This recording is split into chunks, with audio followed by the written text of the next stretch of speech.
Buenas noches. ¿Cómo estás, Rafaela? Doctor, buenas noches. ¿Qué tal? Buenas noches. ¿Todo bien? Sí, todo bien, doctor. ¿Usted cómo está? Bien, bien, también, gracias. Con mucho frío.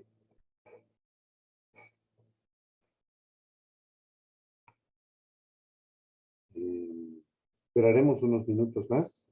Ya está ingresando tu compañero. Buenas noches. Avendaño.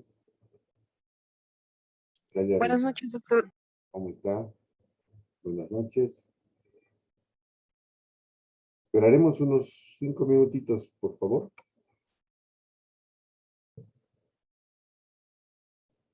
Bien. A ver, habíamos visto el desarrollo de del derecho internacional público.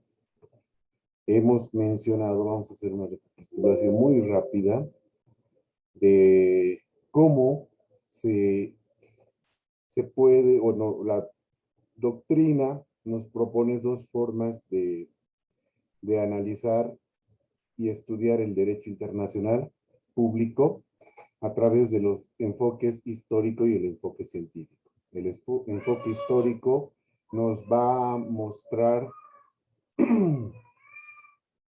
todo lo que ha ido ocurriendo a lo largo del desarrollo de la humanidad, tomando en cuenta ciertas etapas, todo lo desarrollado a través de los pueblos en la antigüedad hasta los tratados de Westfalia de 1648.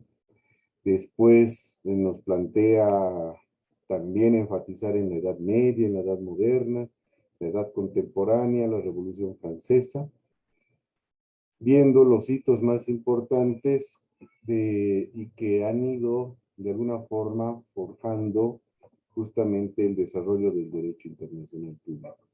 El enfoque científico lo dejamos de forma muy general, que es el que los estudiosos del derecho nos plantean que con diferentes tesis, como el derecho internacional público se considera o debe considerarse como una ciencia enfocada justamente en ese relacionamiento que van a tener los diferentes estados en beneficio de la población. Para tal efecto van a desarrollar diferentes medidas a nivel de política internacional. Fuimos viendo cómo a lo largo de la historia los pueblos antiguos en la India con sus características propias, de alguna forma, producto de algunos encuentros, vamos a decir, entre sus pobladores y algunos extranjeros, van tomando ciertas medidas de protección, por un lado, cuidando, precautelando la esencia propia de su sociedad, de su cultura, y en otros casos, como veíamos en Egipto, en Babilonia, por un lado, adaptándose al contexto relacionado con la travesía, con las caravanas, con las actividades comerciales que de a poco han ido eh, fortaleciendo el tema del relacionamiento internacional entre estas ciudades. Fuimos viendo también cómo los hebreos, con una característica más nómada, no asentados en un territorio propio, podemos decir, pero que también ellos, de alguna forma, tenían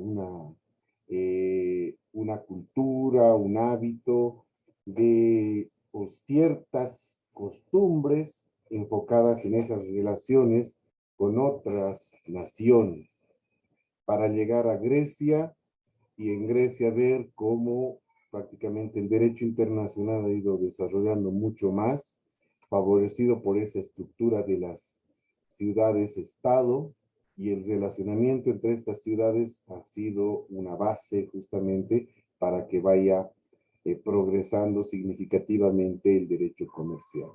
Se han ido desarrollando dos institutos propios del derecho internacional, que son la Proexenia y la Esotelia. En Roma vimos como en este caso, esta cultura romana que se convierte en un poderío en cuanto a su capacidad de conquista, va arrasando diferentes naciones, diferentes pueblos, ciudades, llamémoslo así, para constituir un gran imperio romano, y producto de esto obviamente también está de por medio las relaciones entre estos pueblos, entre estas naciones, y obviamente esto también incide en desarrollar ciertas prácticas de relacionamiento internacional. Ya en la Edad Media vimos cómo este gran imperio decae, se va fragmentando en diferentes reinos, en diferentes feudos, van apareciendo estas autoridades máximas que son los reyes, que están tomando posesión de ciertos territorios, pero hay un factor que va de alguna forma a incidir en la gran mayoría de los reinos, que es la religión católica, y aparece la figura del Papa bajo el derecho divino. Va a influir bastante en las políticas y de gobierno que van a tener justamente estos reinos, y va a estar al lado de estos reyes para incidir justamente en las políticas y por ende en ese relacionamiento internacional que van a tener entre estos reinos, entre estos señoríos feudales. La Edad Media también vimos cómo va a incidir y va a ayudar bastante el tema de las cruzadas como un factor de integración, de intercomunicación entre diferentes sitios, pueblos, reinos, vamos a decir así, quienes bajo esa idea de evangelización también está de por medio el tema de las relaciones comerciales que se van dando entre estos diferentes sitios.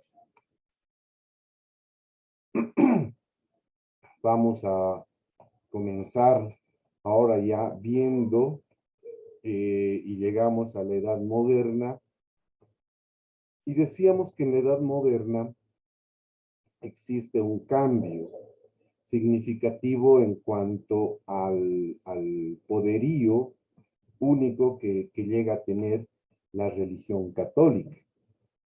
Veíamos que en la Edad Media la religión católica era la que predominaba, influía e incidía bastante en las políticas gubernamentales de los reinos y de los reyes, en las medidas que iban a tomar, amparados en el derecho divino, decíamos. Sufre una significativa fractura interna, y es producto de la Reforma Protestante. Parte de estos creyentes van criticando y cuestionando el actuar justamente de las autoridades católicas, especialmente también el actuar del Papa, indicando de que se había separado de lo que los libros sagrados en su momento manifestaban con relación a las personas, con relación a la protección y el apoyo y la ayuda que se les debería dar. Esto van surgiendo bastantes denuncias de corrupción interna, y eso hace que obviamente se fragmente, se separe internamente estas corrientes ideológicas religiosas, y aparece la línea protestante encabezada por Martín Lutero. Otro, otra situación significativa es la aparición de la imprenta. La invención de la imprenta hace que obviamente se llegue a impulsar el desarrollo de la escritura de los libros, la forma de informar a través de los medios escritos, los pensamientos, las ideologías, se van justamente plasmando en estas escrituras y con la bondad de poder rápidamente ir duplicando estos escritos, se va llegando a mayor cantidad de la población justamente para poder incidir en cuanto a ideas, en cuanto a doctrinas, en cuanto a pensamientos, ¿no? Entonces, es a través de la imprenta donde se van a diseñar y se van a expresar nuevas formas de adquirir el poder. En la Edad Moderna también vamos a rescatar la etapa del descubrimiento de nuevos territorios, de nuevos continentes. Ya en la Edad Media veíamos estos desplazamientos que se dan dentro de Europa, producto de las cruzadas. Ahora, en la Edad Media, las grandes travesías ya no son solamente en un continente, sino trascienden justamente a otros continentes, a nuevos territorios. Es así que el descubrimiento, llamémosle entre comillas, el nuevo mundo, va a significar el interés de diferentes potencias para adquirir nuevos territorios, que estarán tal vez mucho más distantes del territorio habitual, ¿no? Del territorio primario, podríamos decir. Entonces, esto lo vamos a ver en un tema específico más adelante, referido a las adquisiciones o desmembramientos territoriales que sufren los estados. ¿Listo?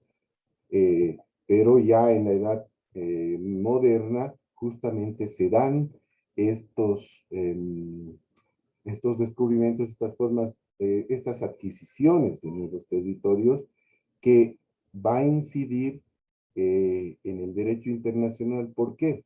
Porque los estados que van a ir conquistando nuevos territorios van a buscar sentar soberanía y van a exigir el respeto.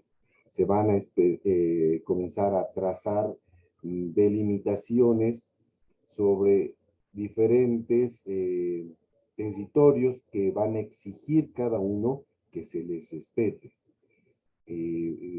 Vamos a distinguir justamente en América los territorios que correspondían al reino de Portugal, al reino español, al reino francés, al reino de la Gran Bretaña, por ejemplo, como nuevos territorios que son adquiridos, y producto de estas conquistas surge un nuevo orden mundial.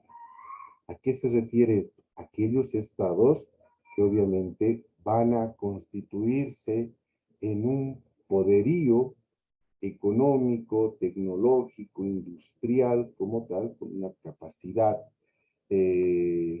significativa, y obviamente ellos van a, de alguna forma, trascender en la toma de decisiones a nivel internacional.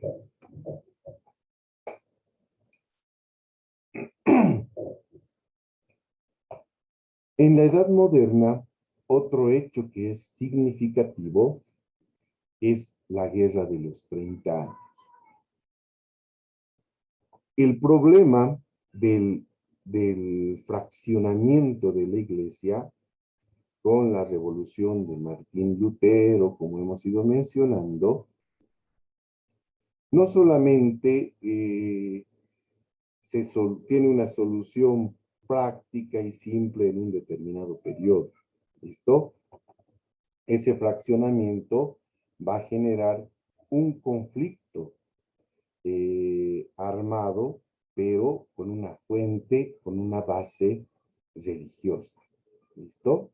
Va a incidir mucho el tema religioso y se desarrolla justamente estas frecuentes guerras internas que se van a realizar y propiciar en Europa, justamente entre esta etapa.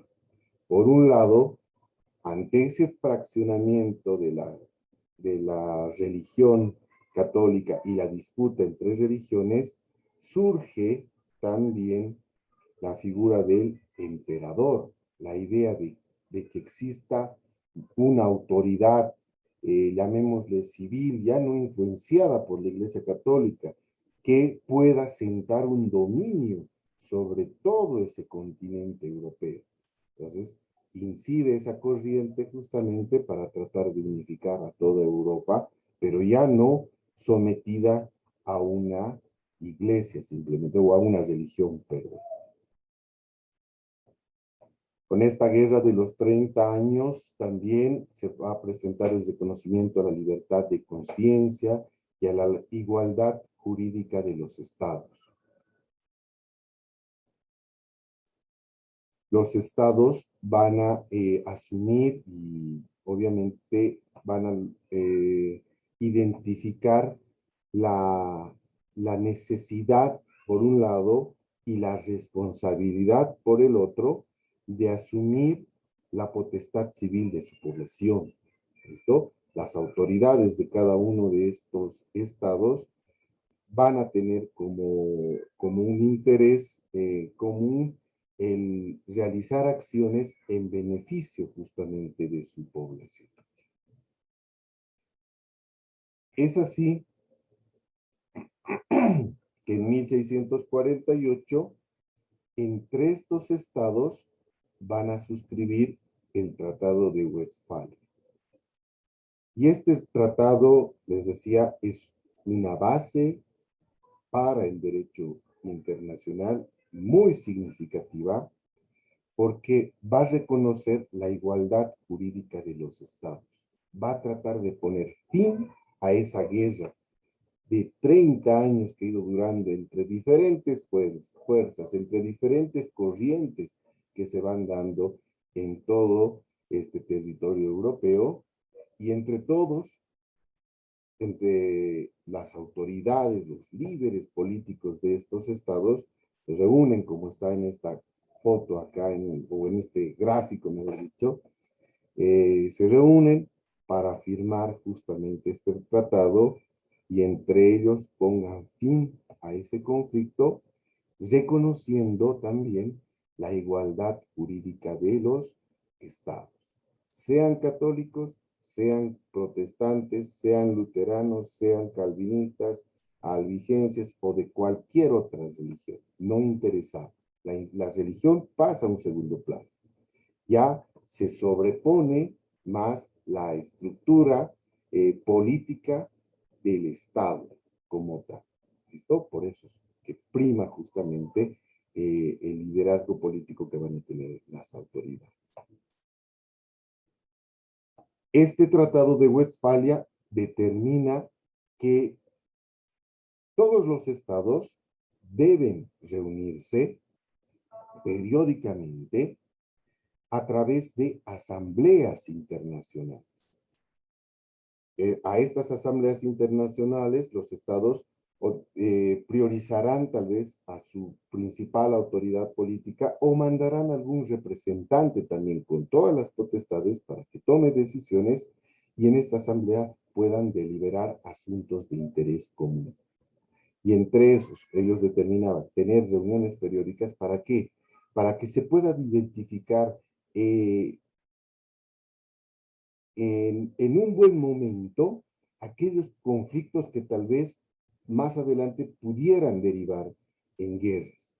Tratar de evitar esa situación y que sea en estas asambleas identificadas estas situaciones para poder solucionar de una forma pacífica cualquier conflicto que pueda poner en riesgo justamente estos procesos de integración de estos estados, ¿no?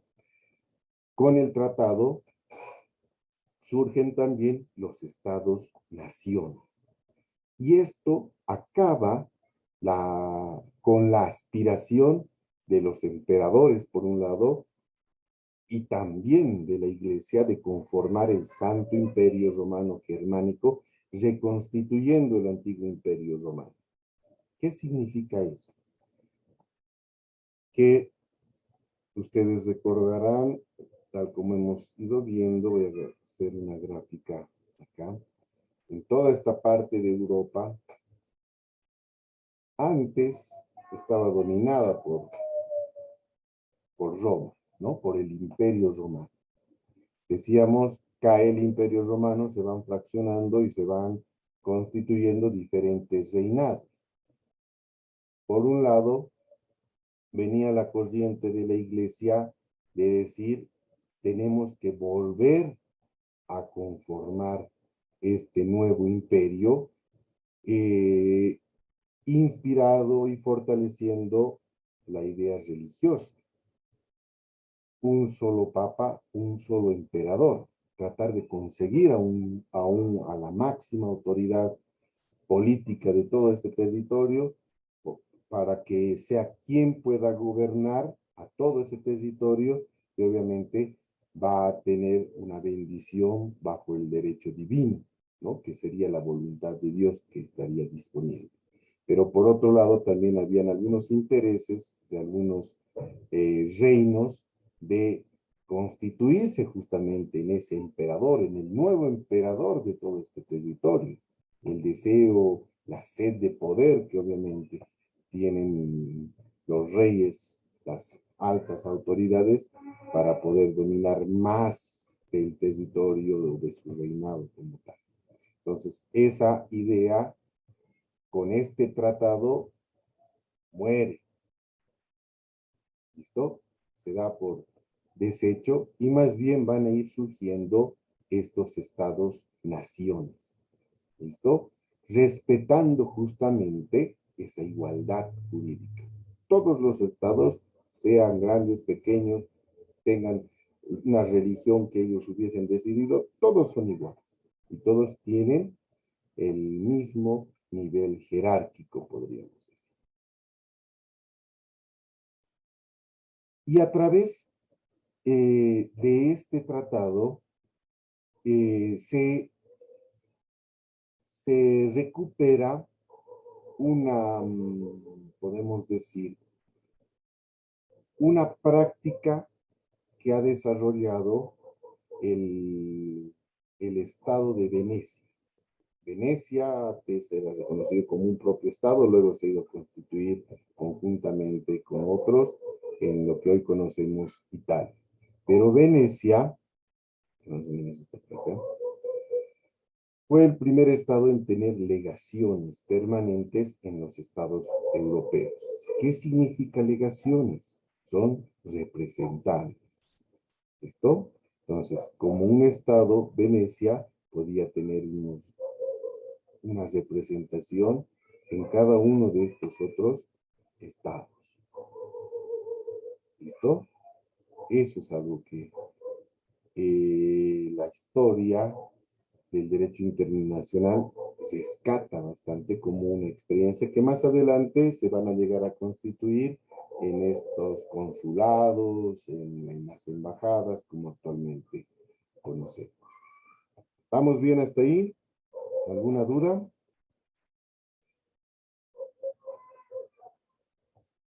Marco Antonio.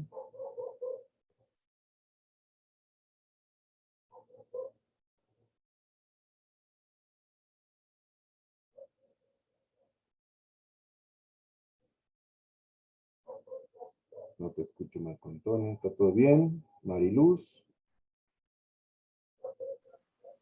Sí, está claro, doctor. Okay. Por favor, si existen dudas, ese momento me interrumpen y vamos a ir aclarando. Si necesitamos volver a explicar, con mucho gusto lo vamos a volver a hacer. Doctor, buenas noches. ¿Qué tal, Marco Antonio? ¿Cómo está? Buenas noches.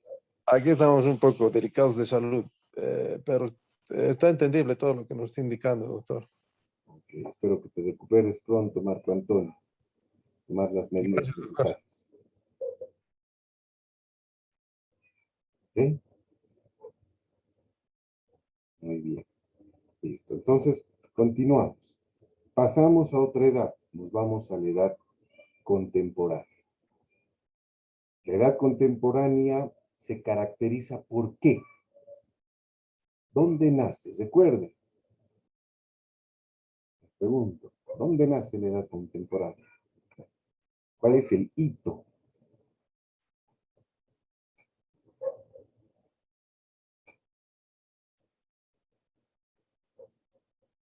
Doctor, buenas noches. ¿Sería la Revolución Francesa? Muy bien. La, Exacto. La Revolución Francesa. ¿Qué recuerdas de la Revolución Francesa? lo que recuerdo es que ellos han hecho esta revolución porque estaban en contra de los altos mandos por las horas de trabajo que ellos tenían. Está bien, muy bien. Eso significa una reivindicación, una exigibilidad de los derechos, como tú decías, ¿no? Frenar esa sobreexplotación a nivel laboral, por un lado. Excelente, muy bien. ¿Qué pregonaba la Revolución Francesa? Habían tres palabras. ¿Se acuerda alguien?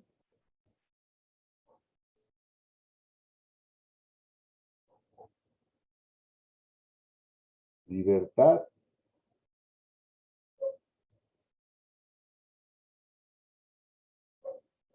igualdad. Doctor, libertad, igualdad y fraternidad.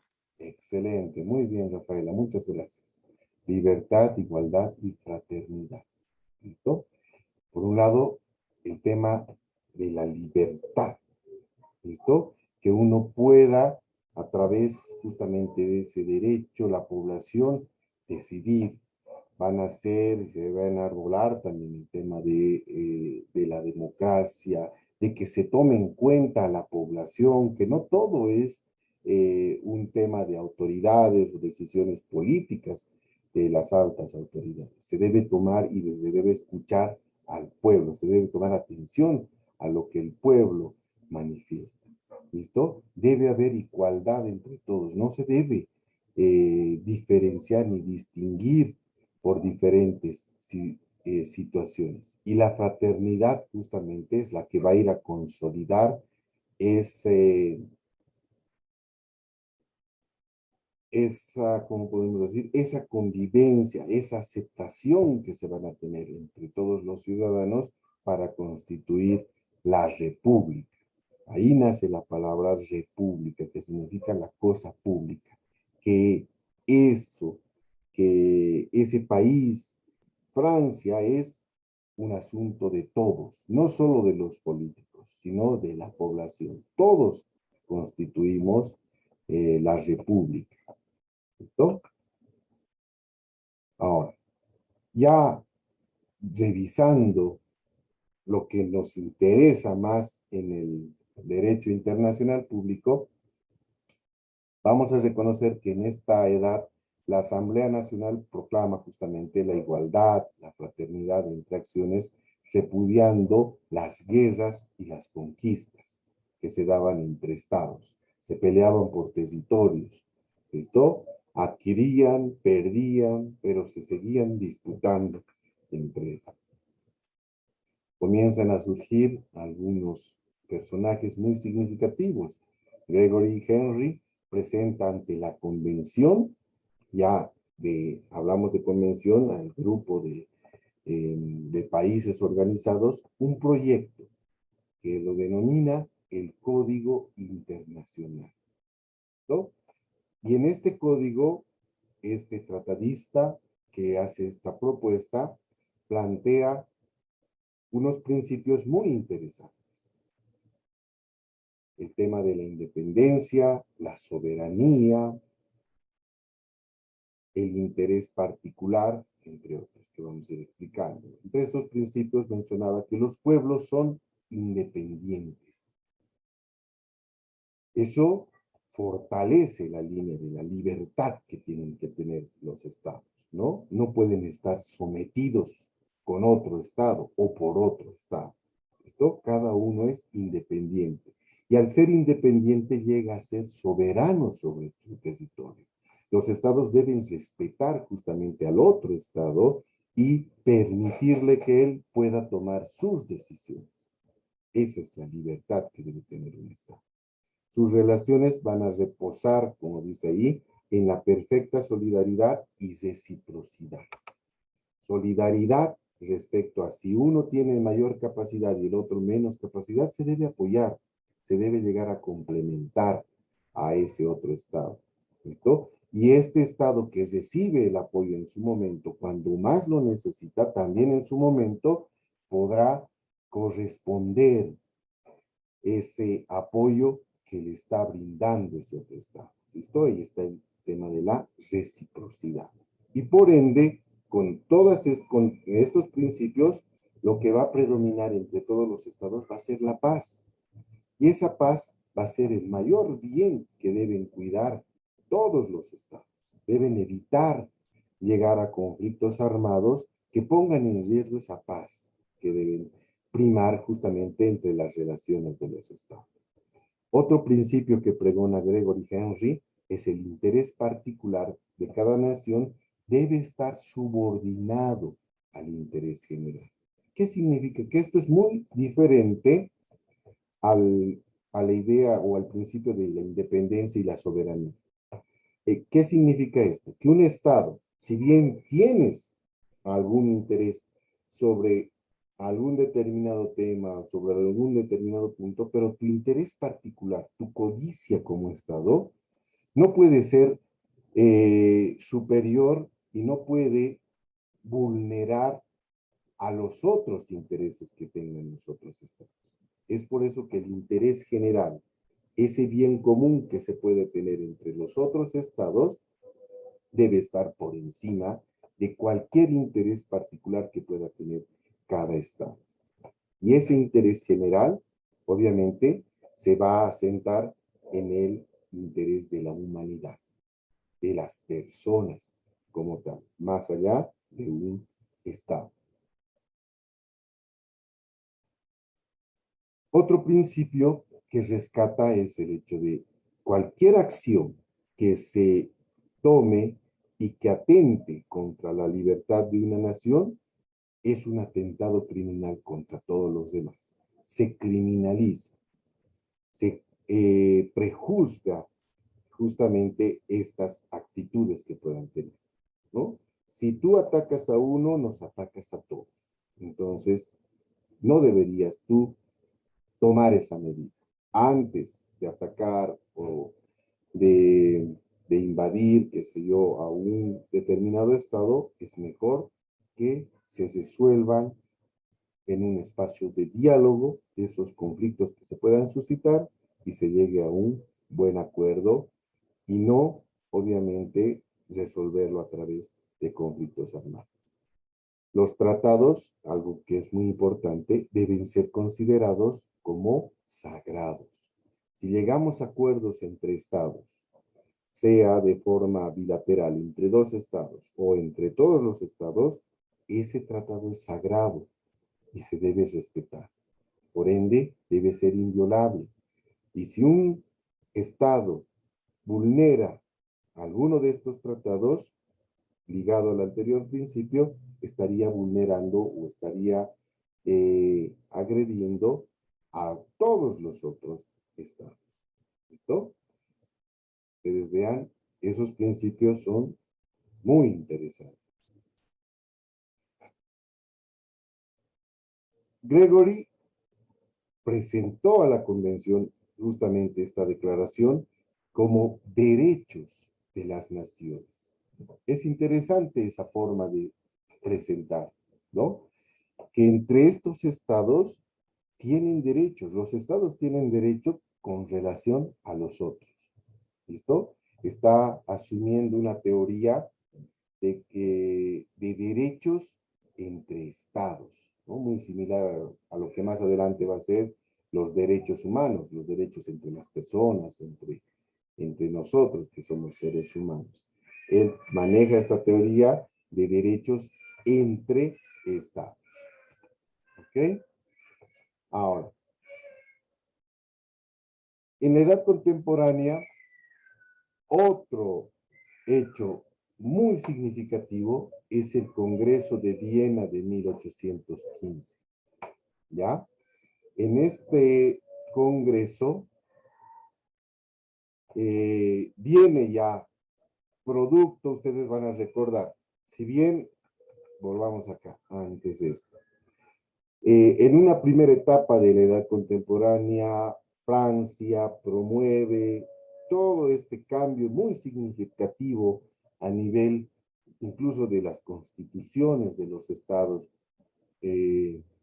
y propiciando justamente esa integración entre estados, va a pasar más adelante a nuevamente conflictos entre estados que no respetan justamente estos acuerdos. Ustedes recordarán la participación de Napoleón en la parte y todo su poderío y la ideología que va manejando a través de diferentes conquistas que se van dando allá en Europa.